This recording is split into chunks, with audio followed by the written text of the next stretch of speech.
So bad news, guys. I ended up having to take the whole car apart, at least the whole front of the car.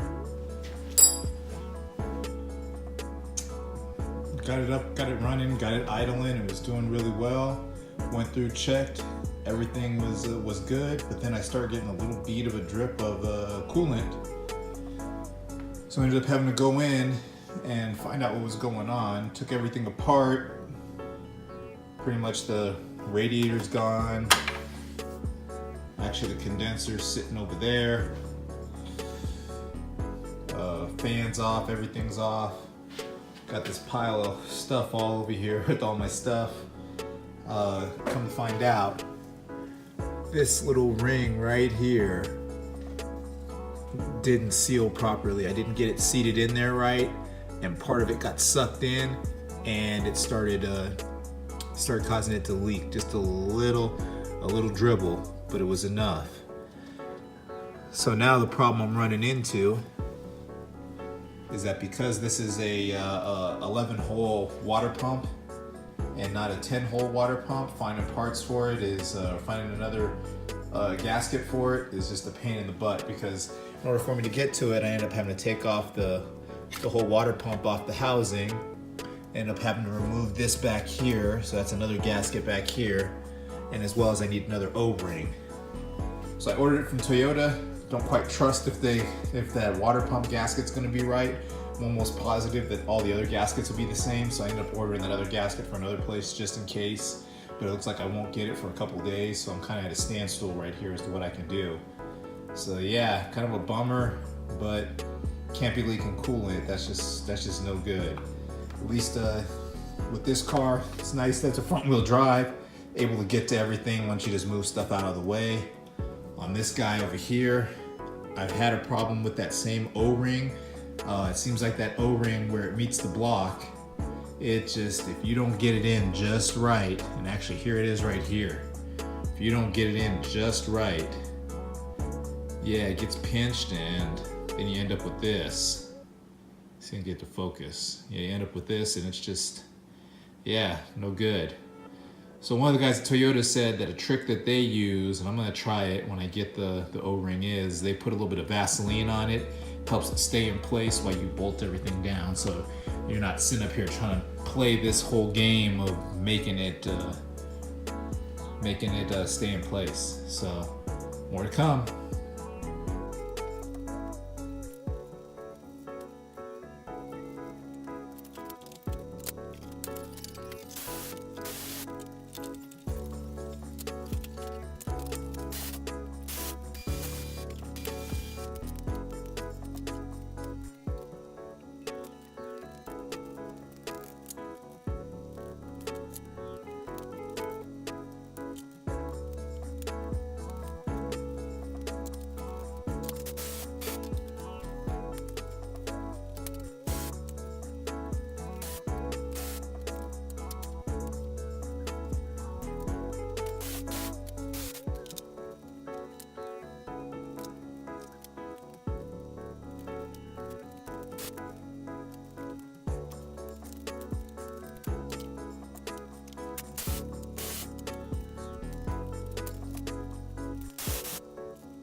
All right, so you're probably wondering why I'm taking apart the whole manifold just to get in there.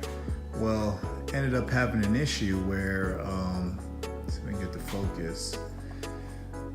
Trying to get the car dialed in, ended up fouling up these plugs.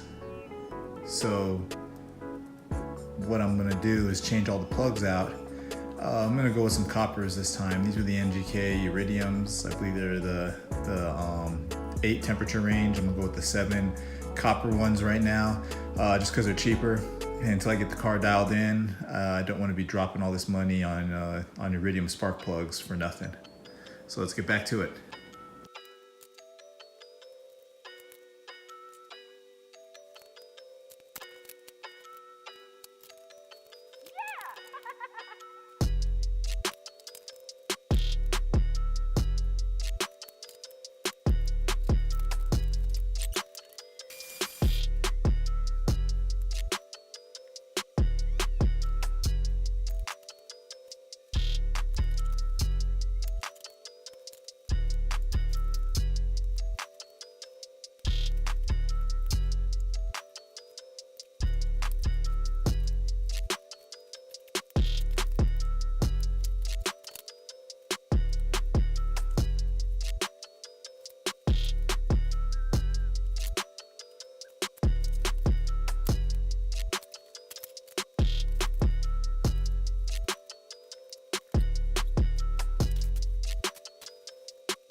So I got the engine back at top dead center. Got the water pump back on. Made sure that O-ring's seated in there. I actually put some RTV in there too to make sure it's seated in there real good. So that one should be good. Down here, top dead center. So you can see you got the little mark right there. It needs to be lined up with the mark on the oil pump.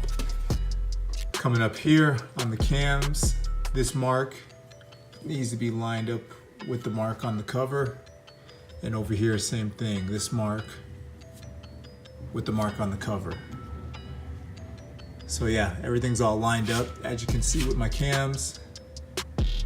On my exhaust side, you can see I slightly retarded it. And on the intake side, 1 degree of advance. There's supposed to be some free horsepower in there, you know, anywhere from 20 to 30 horsepower from what I hear, so we'll see how that works.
So all back together.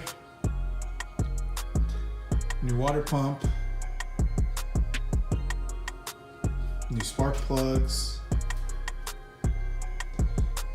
So fire this up again. Got these high beam headlights from eBay.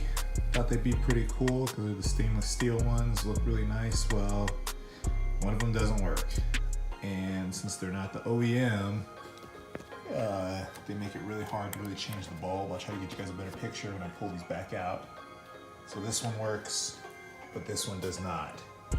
So instead of screwing around with this, because the OEM make it really easy for you to just switch out bulbs, end up going to the junkyard in El Paso, grabbing 2 new ones because I ended up dropping mine and cracking it. So got 2 here that should work. They're in pretty good condition. I'm gonna fix this. I'll probably just get a little plastic sheet, stick it over top of it to make sure it's sealed up. But besides that, they look pretty good. So take this bumper back off. Put on the new headlights and put the bumper back on.